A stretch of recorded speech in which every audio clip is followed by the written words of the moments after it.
Bismillahirrahmanirrahim. Assalamualaikum warahmatullahi wabarakatuh. Yang terhormat Dewan Juri Lomba Kinerja Petugas OP, yang saya hormati moderator, yang saya hormati peserta lomba, yang saya hormati Bapak dan Ibu sekalian, tamu undangan yang berbahagia. Perkenankanlah saya menyampaikan paparan dalam rangka mengikuti kegiatan Lomba Kinerja Petugas OP Jaringan Irigasi tingkat Provinsi Jawa Tengah tahun 2023 untuk kategori pengamat. Profil pengamat Kupang Pekalongan, nama Heru Purnomo, tempat tanggal lahir Pekalongan 4 Januari 1979. Adapun riwayat pekerjaan tahun 1998 sampai dengan tahun 2006 sebagai staf Balai PSD Pemilih Comal, dan tahun 2021 sampai dengan sekarang sebagai pengamat wilayah Kupang Pekalongan. Adapun outline paparan kami itu meliputi 5 aspek. Yang pertama ada kelembagaan, ada teknis operasi, teknis pemeliharaan, pendukung, dan juga ada inovasi. Dan kelembagaan kantor pengamat wilayah Kupang Pekalongan beralamatkan di Jalan Diponegoro nomor 20 Kota Pekalongan. Adapun dasar pembentukannya yaitu Peraturan Gubernur Jawa Tengah nomor 37 tahun 2018 dan SK Keputusan Kepala Dinas Pusdataru Provinsi Jawa Tengah. Visi dan misi pemerintah Provinsi Jawa Tengah yaitu menuju Jawa Tengah sejahtera dan berdikari, tetap boten korupsi, boten ngapusi. Adapun misinya yaitu mengoptimalkan pelayanan irigasi di bidang pertanian, mengoptimalkan peran serta P3A dan masyarakat manfaat sumber daya air. Adapun yang ketiga yaitu meningkatkan koordinasi dengan instansi terkait dalam mewujudkan pengelolaan sumber daya air yang optimal. Area tugas pengamat Kupang Pekalongan antara lain yaitu melaksanakan kegiatan inventarisasi, kegiatan operasi dan pemeliharaan, serta melaksanakan tugas keindonesian lain yang diperintahkan oleh pimpinan baik secara lisan maupun tertulis. Berdasarkan wilayah administrasi, wilayah kerja kami meliputi 3 kabupaten kota, yaitu Kabupaten Pekalongan, Kota Pekalongan, dan Kabupaten Batang. Kami mengelola 7 daerah irigasi, 2 kewenangan pemerintah pusat, dan 5 kewenangan pemerintah Provinsi Jawa Tengah dengan total luas areal 13.472 hektar. Struktur organisasi Balai Pengelolaan Sumber Daya Air Pemilih Comal dipimpin oleh Kepala Balai. Kami pengamat bertanggung jawab secara langsung kepada Kepala Balai PSDA. Adapun struktur organisasi di tingkat kami, tingkat pengamat, dalam melaksanakan kegiatan tugas kami dibantu oleh 5 mantri atau korlap, yang mana masing-masing mantri membawai POP, pekarya, dan juga PPA. Sumber daya manusia yang ada di wilayah kerja kami ada 118, terdiri dari 12 PNS, 56 non PNS APBD, dan 50 non PNS APBN. Bapak Ibu yang saya hormati, ini adalah organisasi pengelola operasi yang di wilayah kerja kami. Ada Dinas PUPR Kabupaten, ada Dinas Provinsi Pusdataru Provinsi Jawa Tengah, dan juga ada BPWS Pemali Juwana. Mitra kerja dalam melaksanakan kegiatan kami selalu berkoordinasi dengan instansi terkait, antara lain Dinas PUPR Kabupaten, Kota, BPWS Pemali Juwana, P3A, GP3A, POP, Pekarya, dan juga ada Pokdarwis. Dalam rangka meningkatkan kegiatan operasi pemeliharaan, maka Balai PSD Pemilih Comal melaksanakan perjanjian kerjasama operasi baik dengan Dinas PUPR Kabupaten maupun dengan P3A atau GP3A. Bapak Ibu yang hormati, masuk aspek selanjutnya yaitu teknis operasi. Pedoman pola tanam dan rencana tata tanam dimulai dari evaluasi bibit andalan, pengamat berpola, kemudian pertemuan P3A usulan rencana tata tanam di Belangko 01O selama lamanya 2 bulan sebelum PT1. Kemudian ada pertemuan BP3A rapat lengkap membahas RTP di masing-masing wilayah kerja. kemudian ada Belangko 02O rencana tanam berdaerah irigasi, dilanjutkan dengan rapat komisi irigasi mengkoordinasikan usulan-usulan GP3A menentukan RTT tahunan berdaerah irigasi, kemudian hasil RTT rencana tata tanam global dan rencana tata tanam detail.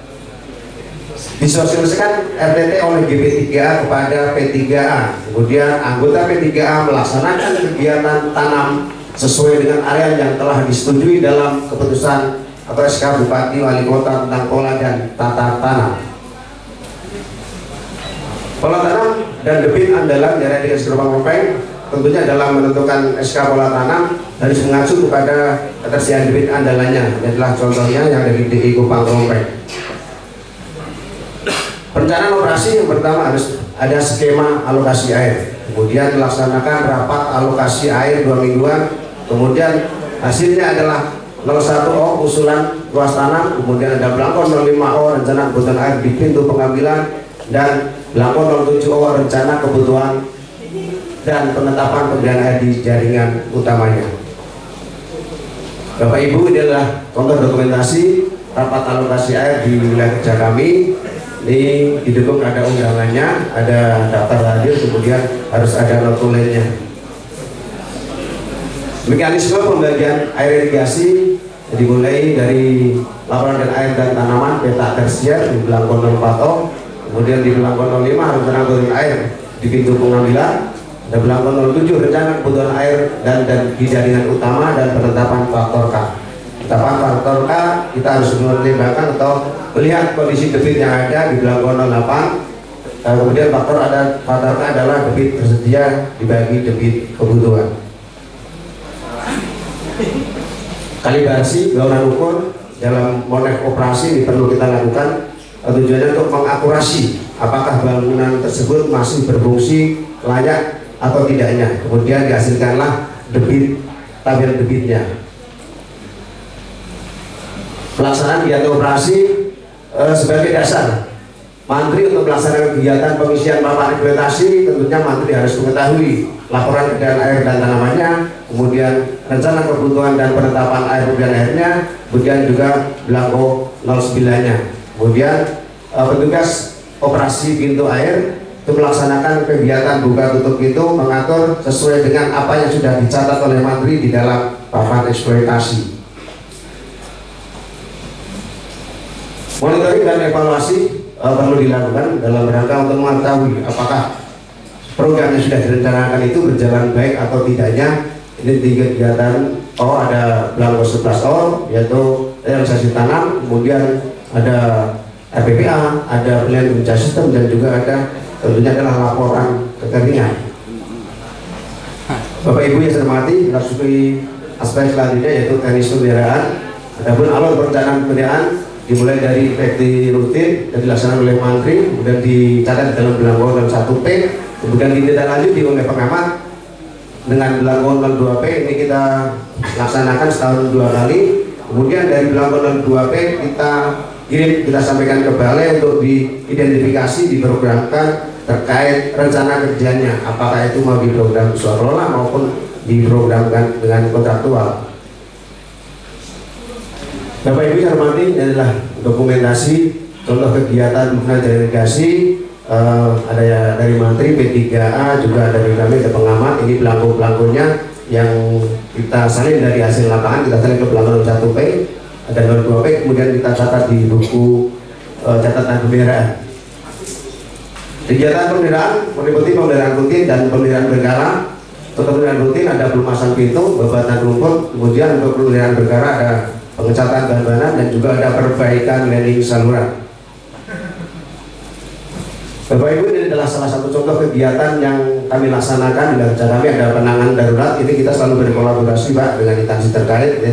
Ada BPBD, ada TNI, Polri, juga unsur masyarakatnya. Di sebelahnya ada kegiatan contoh kegiatan penertiban bangunan liar yang ada di sempadan jaringan irigasi. Ini kita juga melibatkan Satpol PP, TNI, Polri, dan juga tentunya dengan instansi terkait Dinas PU Kabupaten Kota. Upaya pemanasan perlu kita lakukan. Adapun upayanya yang kita lakukan yaitu pemasangan patok batas, terus ada pemasangan papan larangan, dan juga pemasangan papan milik. Monitoring dan evaluasi kegiatan pemeliharaan ada berlaku 8P, realisasi pemeriksaan pengelola, kemudian ada 10P, realisasi pelaksanaan pemeliharaan tahunan, ada penilaian kondisi fisik dan juga ada perhitungan aklon. Bapak Ibu yang hormati, aspek selanjutnya yaitu pendukung. Ini dalam melaksanakan kegiatan operasi dan pemeliharaan irigasi kita berpedoman pada buku-buku ini, ada pedoman OP dari irigasi, penilaian kondisi fisik, kinerja dari sistem, aklon, pedoman kinerja dari irigasi, dan pedoman OP daerah irigasi. Implementasi dari irigasi adalah salah satu contoh. Ini kegiatan implementasi dari irigasi yang kita lakukan di wilayah kerja kami di Kupang Pekalongan dari 7 daerah irigasi kewenangan atau pengelolaan di kami. Peta skema daerah irigasi Kupang Krompeng, bahwasanya daerah irigasi Kupang Krompeng merupakan daerah spesi kewenangan pemerintah pusat, yaitu dasarnya dari Permen PU nomor 14 tahun 2015 tentang kriteria dan penetapan status daerah irigasi. Arealnya 3040 hektar. Lokasinya berada di Krompeng, Talun, Kabupaten Pekalongan. Di lapangan kita dibantu ada 2 mantri, 2 orang POG, 11 PPA, dan 11 pekarya. Ada panjang saluran induk 6,1 km, sedangkan saluran sebenarnya adalah 43,5 km.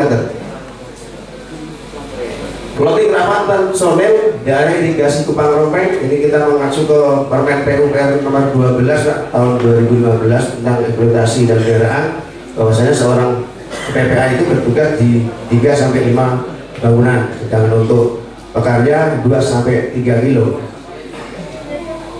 Kami juga melaksanakan pencatatan data curah hujan di stasiun curah hujan yang ada di wilayah kerja kami. Ini salah satu contoh dokumentasinya. Dalam penetapan SK Bupati, tentunya harus penetapan pelataran tentunya harus ditetapkan dulu oleh Bupati atau Wali Kota. Ini daerah irigasi Kupang Krompeng ini adalah sudah ditetapkan oleh Bupati Batang dan juga ada Bupati Pekalongan. Grafik indeks pertanaman, ini grafik indeks pertanaman yang tahun 2019 sampai dengan tahun 2022 di wilayah kerja kami di 7 DE tadi, bahwasanya rata-rata adalah 270-an. Adapun grafik produktivitas pertanian padinya yaitu rata-rata 5-6 ton. Sarana pendukung, kami punya kantor, kami juga punya peralatan kerja, kami juga ada alat transportasi, terus kami juga ada alat komunikasi. Bapak Ibu yang hormati, masuki aspek selanjutnya yaitu inovasi. Inovasi yang pertama yaitu SITATA atau Sistem Informasi Tenaga Teknis dan Administrasi. SITATA merupakan suatu sistem yang melakukan perekaman dan pendataan absensi secara real time dan terhubung dalam server berbasis Android. Ini memudahkan kami sebagai pengamat untuk mengetahui kinerja ataupun kedisiplinan petugas OP kita yang ada di lapangan. Inovasi yang kedua yaitu akumulasi atau aplikasi sistem pembagian air irigasi. Akumulasi merupakan sebuah aplikasi berbasis online yang memberikan informasi secara terbuka kepada pemakai kepentingan dalam manajemen operasi. Ini memudahkan buat para petani atau masyarakat pemanfaat air untuk mengetahui berapa sih air yang diberikan kepada kami dengan dibuka di aplikasi ini, Bapak. Inovasi selanjutnya yaitu epaksi, elektronik pengelolaan aset dan kinerja sistem irigasi. Aplikasi berbasis Android yang berguna untuk pengambilan data, inventarisasi, survei aset jaringan irigasi dan juga kinerjanya. Waktu masih 5 menit. Inovasi selanjutnya yaitu SMOPI atau Sistem Manajemen Operasi dan Pemeliharaan. Ini suatu sistem untuk pelaporan dan juga pengelolaan data irigasi. Inovasi selanjutnya yaitu EWS atau Early Warning System. Ini kalau di kami ada EWS terkait banjir, Bapak. Ini di beberapa bendung wilayah kerja kami sudah dipasangi CCTV manakala ada kejadian banjir atau elevasi muka air di Mercu naik, kita dapat dipantau dengan CCTV sehingga kami bisa memberikan informasi secara cepat kepada masyarakat, terutama masyarakat yang tinggal di daerah aliran sungainya. Prof. Darwis Etom, ini adalah bentuk kerjasama. Jadi tadi peran serta Prof. Darwis di dalam kegiatan operasi dan peliharaan. Prof. Darwis melaksanakan kegiatan Pak, membantu kami di dalam melaksanakan kegiatan OP irigasi, termasuk ada bersih-bersih saluran irigasi, pembersihan sampahnya, kemudian sedimentasinya, kemudian pengobatan rumputnya. Jadi di Prof. Darwis ini juga ada yang namanya sekolah sungai. Sekolah sungai memberikan edukasi kepada anak-anak, kepada pengunjung betapa pentingnya air irigasi untuk kebutuhan masyarakat petani. Jadi anak-anak diajarkan, terutama anak TK itu diajarkan bagaimana tata tanaman padi, terus ini air ini dari mana, terus bagaimana cara pembeliannya itu diajarkan oleh Etom ini Pak. Juga Etom juga melaksanakan kegiatan perbaikan lining saluran Pak. Jadi ketika ada lining saluran yang di lokasinya wilayah yang di Etom itu udah Etom otomatis melaksanakan swadaya Pak. Itu dengan dana dari Etomnya. Juga ada penanaman pohon dari Etom.